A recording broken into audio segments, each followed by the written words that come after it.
মুরগির বাচ্চা ডিম থেকে ফুটেছে। এখন আপনি কি করবেন? কোন খাবার দিবেন? কখন দিবেন? পানি দিবেন কিনা? কোন ওষুধ দিবেন বাচ্চাগুলো সুস্থ রাখার জন্য? মুরগির বাচ্চাকে কোন খাবার দিলে দ্রুত বড় হয়? আজকে ভিডিওতে জানতে পারবেন। ইনশাল্লাহ ভিডিওর সাথেই থাকেন।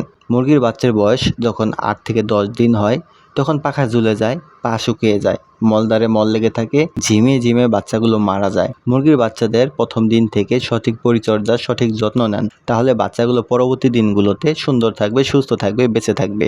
মুরগির বাচ্চাদের সুস্থ রাখতে আমাদের কিছু করণীয় আছে। প্রথম দিন ডিম থেকে বাচ্চাগুলো ফুটে বের হলে আগে খাবার দিবেন না, কখনোই খাবার দিবেন না। মুরগির বাচ্চা যখন ডিম থেকে ফুটে বের হয় তারা 72 ঘন্টার জন্য তাদের খাবার নিয়ে আসে। তাই বাচ্চাগুলোকে ডিম থেকে ফুটে বের হলে যে পর্যন্ত না শুকায় সে পর্যন্ত বের করবেন না। ভেজা স্যাঁতসেঁতে বাচ্চাগুলো না বের করাই ভালো। মায়ের তাপে নিচে রেখে শুকিয়ে নিতে হবে ভালোভাবে, নাভি যেন কাঁচা না থাকে। মুরগির নাভি বলতে যেই জায়গাটা দিয়ে ডিমের যে কুসুমটা ভিতরে প্রবেশ করে ওইটাকে নাভি বলা হয়। ওই নাভিটা যদি কাঁচা থাকে তাহলে বাচ্চাগুলো বুটা নিউমোনিয়া হবে, বাচ্চাগুলো ঠান্ডা লাগবে। বাচ্চাগুলো শুকিয়ে গেলে প্রথমে পানি দিবেন, পানিতে লেবু চিনি মিশ্রিত করে দিবেন অথবা লাইসোবিট দিতে পারেন। লেবুতে আছে ভিটামিন সি, যা মুরগির বাচ্চার রোগ প্রতিরোধ ক্ষমতা বাড়ায়, আর এই মুরগির বাচ্চার রোগ প্রতিরোধ ক্ষমতা বেড়ে গেলে তারা অসুস্থ খুব কম হবে। মুরগির বাচ্চাদের যদি নাভি না শুকায় তাহলে আপনারা অবশ্যই সেফা ওয়ান দিয়ে একটা কোর্স করাবেন।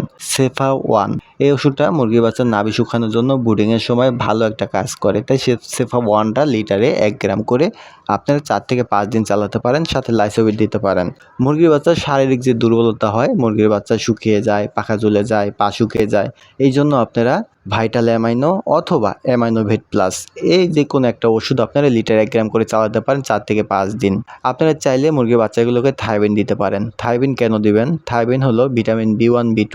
ভিটামিন B1 B2-র অভাবজনিত কারণে মুরগির বাচ্চা টাল হয়ে যায়, পা ব্যাকা হয়ে যায়। দেখবেন যে আপনার মুরগির বাচ্চাগুলো যখন 1 মাস প্লাস হয়ে যাবে বাড়ন্ত বয়সে, আস্তে আস্তে ঘাড় ব্যাকা হয়ে যেতেছে, পা ব্যাকা হয়ে যেতেছে, টাল হইতেছে। এই সমস্যাগুলোর জন্য আপনি থাইবিন ব্যবহার করবেন।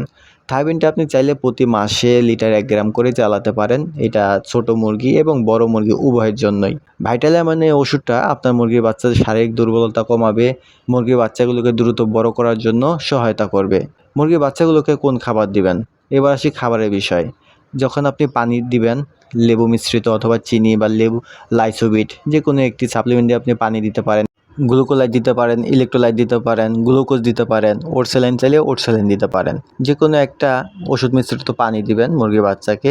পানি দেওয়ার মিনিমাম 1 থেকে 1.5 ঘন্টা পরে সুষম খাদ্য দিবেন, যে খাদ্যটায় আপনার মুরগির বাচ্চা পর্যাপ্ত পুষ্টি শোষণ করে নিতে পারবে, তারা সুস্থ থাকবে। এরকম খাবার আপনি বাছাই করবেন। যেহেতু আমরা সকল উপাদান দিয়ে খাবার তৈরি করতে পারবো না, তাই আমরা বাজার থেকে রেডি ফিড কিনে আনবো। সোনালি স্ট্যাটার অথবা ব্রয়লার স্ট্যাটার। দেশি মুরগির জন্য সোনালি স্ট্যাটার ফিডটা বেস্ট হবে, কারণ ব্রয়লার স্ট্যাটার খাবারের মধ্যে প্রচুর পরিমাণে পুষ্টি থাকে, যে পুষ্টিটা আপনার মুরগির বাচ্চাকে ব্রয়লার মুরগির বাচ্চার মতো অনেক গ্রোথ করিয়ে তোলে। এতে করে মুরগির বাচ্চার হিট স্ট্রোক হওয়ার সম্ভাবনা সবথেকে বেশি। আর আমি যে ওষুধটার কথা আপনাদের বললাম, ভাইটাল অ্যামাইনো অ্যামাইনোভেট প্লাস, এই ওষুধটা কিন্তু ভিটামিন ওষুধ। ভিটামিন ওষুধ প্রচণ্ড গরমে না দেওয়া হয় ভালো।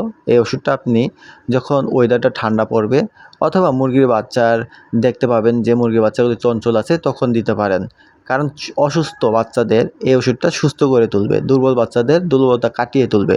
কিন্তু গরম অবস্থায় এই বাচ্চাগুলোকে যদি আপনি ওষুধটা দেন, মুরগির শরীর আরও তাপ বেড়ে যাবে, এক্ষেত্রে স্ট্রোক করার সম্ভাবনাটা থাকে। তাই অবশ্যই সাবধানতার সহিত ওষুধ ব্যবহার করবেন। যে কোনো ওষুধ প্রয়োগের পূর্বে সাবধান থাকবেন, সচেতন থাকবেন, তাহলে দেখবেন যে আপনার মুরগির বাচ্চাগুলো সুস্থ থাকবে, ভালো থাকবে। অবশ্যই শিডিউল অনুযায়ী ভ্যাকসিন করবেন। মুরগির বাচ্চাকে সুস্থ রাখার জন্য ভ্যাকসিন অপরিহার্য। মুরগির বাচ্চার বয়স যখন 6 থেকে 7 দিন তখন BCRTB প্রথম ডোজ করে দেবেন, চোখে 1 ফোঁটা।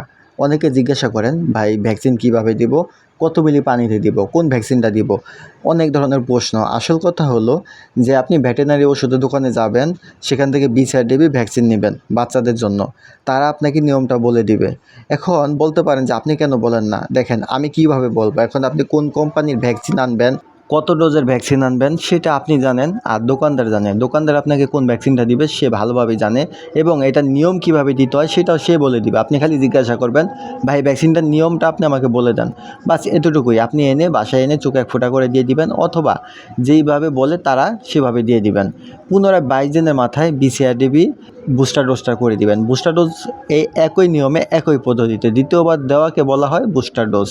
তাই অবশ্যই নিয়ম মাফিক আপনি আপনার মুরগিগুলোকে ভ্যাকসিন করবেন। 30 থেকে 35 দিন অথবা 40 দিনে আপনি কৃমিনাশকটা করে দিবেন। দেখবেন যে আপনার মুরগির বাচ্চাগুলো পরবর্তী 2 মাসের জন্য রোগ প্রতিরোধ ক্ষমতা বেড়ে যাবে, সুস্থ থাকবে। মুরগির বাচ্চা অথবা বড় মুরগি সুস্থ রাখার প্রধান শর্ত হলো আপনি ফ্রেশ পানি দিবেন, ফ্রেশ খাবার দিবেন। এক কোম্পানির খাবার সবসময় দিয়ে যাবেন, খাবার ঘন ঘন চেঞ্জ করবেন না এবং পানি দৈনিক 3 থেকে 4 বার পরিবর্তন করে দিবেন। তাজা তাজা পানি দিবেন, তাজা তাজা খাবার দিবেন, তাহলে দেখবেন যে মুরগির রোগ প্রতিরোধ ক্ষমতা বেড়ে থাকবে এবং খাবার থেকে প্রয়োজনীয় পুষ্টি শোষণ করতে পারবে। আর পানি থেকে কোনো ধরনের জীবাণু ব্যাকটেরিয়া মুরগির শরীরে বহন করবে না। আপনার মুরগি পালনের বেশি নিয়ম নেই, অল্প অল্প কিছু নিয়ম আছে যেগুলো জেনে রাখা ভালো এবং জেনে রেখে মুরগিগুলোকে এর উপরে ডিপেন্ড করানো আরও বেশি ভালো। তাই মুরগিকে সুস্থ রাখার জন্য আমরা এই নিয়মগুলো মেনে চলবো এবং মুরগিকে সুস্থ রাখার চেষ্টা করব। পরিশেষে আপনাদের একটা কথা না বললেই নয়, যে ভিডিওটা যদি আপনাদের উপকারে আসে তাহলে আমারও একটা উপকার করবেন আপনারা ভিডিওটা শেয়ার করে, যাতে করে যারা নতুন নতুন উদ্যোক্তা তারা যেন মুরগি পালন সম্বন্ধে জানতে পারে।